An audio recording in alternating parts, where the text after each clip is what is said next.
Terima kasih Anda masih menyaksikan Perempuan Bicara. Saya akan ke Mbak Asfi untuk tanya bagaimana hak asasi kita sebagai warga negara melihat bagaimana fenomena lingkaran setan pinjol ilegal ini sudah luar biasa begitu, Iya mengancam. dan ini betul-betul membuat kita bergidik ya pengalaman Mbak Yuni, dan terima kasih mau membagikan ini karena banyak stigma bahwa orang yang meminjam uang itu atau pinjol itu karena kebutuhan yang sesaat gitu, dan ini semua terbantahkan. Jadi kalau kita lihat sebetulnya ada beberapa persoalan. Pertama soal informasi tadi, literasi dari pemerintah bisa memberitahu masyarakat karena ini kan hal yang baru ya. Indonesia saja masih gagap, kita belum punya RUU perlindungan pribadi begitu, apalagi masyarakatnya, DPR aja dan pemerintah belum sampai cepat merespon itu. Nah kalau dari kasus tadi sebenarnya ada beberapa persoalan hukum dan itu beberapanya masuk pidana ya, gitu di tengah minimnya undang-undang. Pertama ada aplikasi tadi yang tidak jujur ya, gitu ya, klik satu kali bisa masuk beberapa kali. Ada peretasan, kalau peretasan ada undang-undang ITE ada pasalnya, dia tidak hanya mengambil tapi mengubah tadi kan, itu mengerikan sekali ya, bisa mengubah profil. Kemudian ada term and condition yang berbeda dari pertama diubah secara semena-mena. Itu kalau di mana-mana kalau kita menggugat itu pasti menang konsumen. Tapi dalam kasus pinjol karena kita nggak bisa melihat siapa, dia jadi kayak untouchable kan. Ya. Yang jadi sasaran justru yang korbannya. Kemudian tadi jelas menyebarkan data pribadi tanpa konsen, ada kekerasan seksual sebetulnya kan, meskipun secara verbal gitu.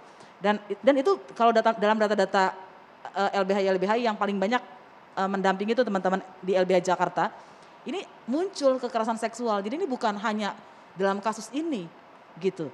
Kemudian ada pencemaran nama baik tadi ya disebarkan, dan juga sebetulnya mau saya tanyakan juga ini kepada Mbak Afi, ini kan ada bunga ilegal nih gitu. Kalau kita baca kan ketentuannya katanya kalau untuk fintech nggak boleh lebih dari 0,8% per hari. Kalau tadi dari 7 hari dari 7 juta menjadi 10 juta, itu udah berapa persen? Iya, betul. Gitu ya.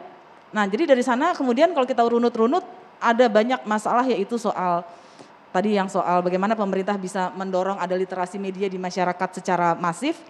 Tapi ada pengawasan tidak hanya kepada yang resmi, tapi yang tidak resmi bagaimana gitu ya. Juga ada masalah penegakan hukum, karena seringkali betul tadi kalau orang pinjam itu di stigma, dilecehkan seakan-akan dia menggunakan sesuatu yang untuk yang tidak beres. Dan kemudian harusnya ada undang-undang perlindungan data pribadi. Tapi Mbak Asfi, sorry saya potong. Mbak Yuni sudah sempat lapor ke OJK. Hasilnya untuk minta diblokir, tolong kasih nama-nama yang melakukan pengancaman. Setelah diblokir datang lagi nomor-nomor baru, pengancam-pengancam baru. Akhirnya ke siapa harus mengadu? Korban. Betul, harusnya gini, menurut saya OJK itu harus punya sistem terintegrasi dengan kepolisian. Gitu ya, meskipun nanti kita akan berpikir ini pakai penegakan hukum pakai undang-undang yang mana gitu. Tapi sebetulnya kan banyak ya, ada penipuan dan lain-lain, ada peretasan itu ada di undang-undang ITE gitu. Saya nggak mau sound desperate tapi saya tanya ke Mbak Yuni, ada nggak pengalaman sudah lapor ke polisi terus apa yang terjadi? Sejauh ini saya belum pernah lapor ya. Tapi saya pernah mendengar ada salah satu korban juga sama Masih seperti keluarga ini. atau Kerabat juga. kerabat? Ya. Dia coba untuk lapor ya ke kepolisian, ya kepolisian hanya menjawab ya kita punya utang ya dibayar gitu kan. Betul. Betul, itu juga pengalaman pendampingan. Mbak Devi Saya cuma menyampaikan gini, tidak ada yang salah dengan berhutang karena data sampai Agustus 2021 yang memang menggunakan jasa pinjol yang legal itu datanya sudah ada 27,2 juta orang dengan uang yang tersalur itu 14,95 triliun. Jadi tadi yang disampaikan oleh Mbak Asfi itulah contoh pinjol-pinjol yang ilegal. Nah kalau bicara pemerintah sudah melakukan apa menurut data, ini clear kita pakai data ya, artinya kita perlu jernih juga melihat persoalan ini.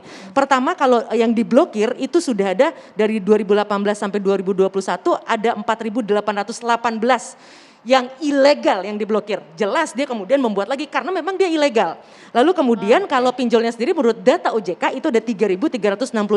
Nah ini kesempatan yang langka menurut hemat saya untuk mendidik masyarakat. Kenapa? Kalaupun mau berhutang dan boleh, pilih yang legal karena satu, kalau yang legal itu dia ada model yang namanya penyesuaian hutang. Kita bisa bilang, tolong dong kurangin bunga saya, ini data dari OJK ya. Lalu kemudian perpanjang dong jangka waktu saya.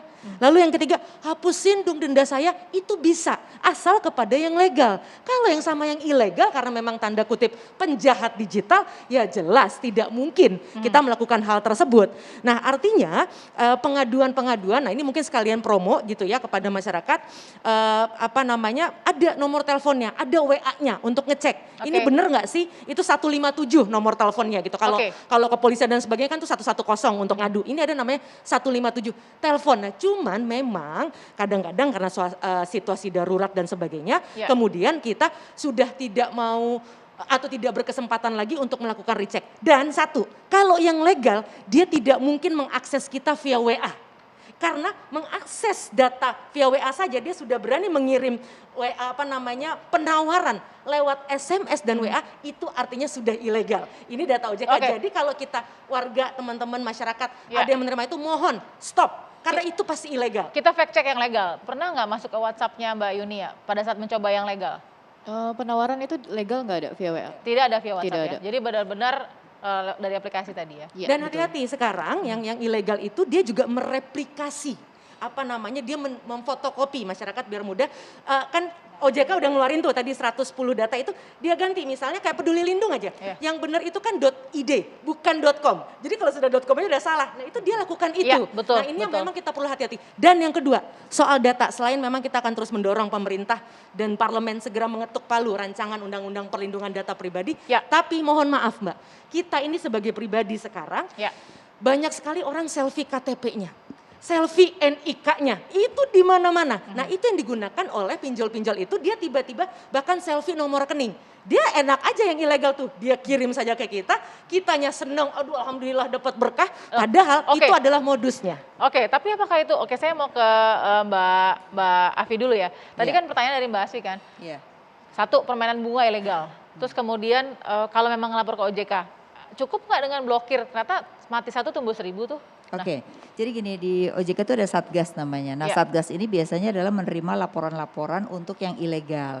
Kalau yang legal biasanya ada perlindungan konsumen yang mereka nanti akan follow up terkait dengan yang legal gitu. Nah biasanya Satgas ini akan follow up dan biasanya akan melanjutkan di proses hukum sebenarnya gitu. Nah ini yang harus kita kawal terus gitu ya. Dan terlalu banyak mungkin, jadi OJK juga kan saking banyaknya kadang-kadang. Jadi overwhelm, nggak teratasi gitu ya. Menurut saya ke depan sih harus mungkin ada cabang-cabang, tidak hanya di OJK pusat tapi di cabang-cabang harus diperbanyak satgasnya supaya lebih cepat menangani masalah ini. Karena masalah seperti Mbak ini banyak sekali sekarang terjadi. Terutama karena masyarakat tadi ya, edukasi terhadap apapun itu kadang-kadang mereka nggak mau baca tapi mau mudahnya aja. Itu juga kita juga kadang-kadang masyarakat kita yang harus juga diedukasi Mbak. Terus nggak pernah lihat bunganya berapa, tiba-tiba tagihan banyak ya. Kemudian kita punya kemampuan bayar berapa, itu kan juga perlu. Jadi kita yang harus sadar diri bahwa berapa kemampuan saya bayar ya. Terus saya jangka waktunya berapa. Jadi planning terhadap diri sendiri atau keluarga itu menjadi penting agar juga tidak gampang untuk terhadap penipuan ini gitu. But I have to say Mbak, mungkin dalam keadaan yang normal, tidak under pressure, tidak dalam di bawah tekanan dan kondisi sakit begitu, mohon maaf ya Mbak Yuni ya. Kita bisa berpikir jernih, tapi dengan sebuah kondisi seperti Mbak Yuni ya, pasti akan sulit untuk memenuhi persyaratan-persyaratan tadi karena sudah dikejar waktu untuk survive gitu. Saya akan kembali lagi untuk bertanya kepada perempuan-perempuan di sini yang luar biasa tadi perspektifnya, sesaat lagi tetap di Perempuan Bicara.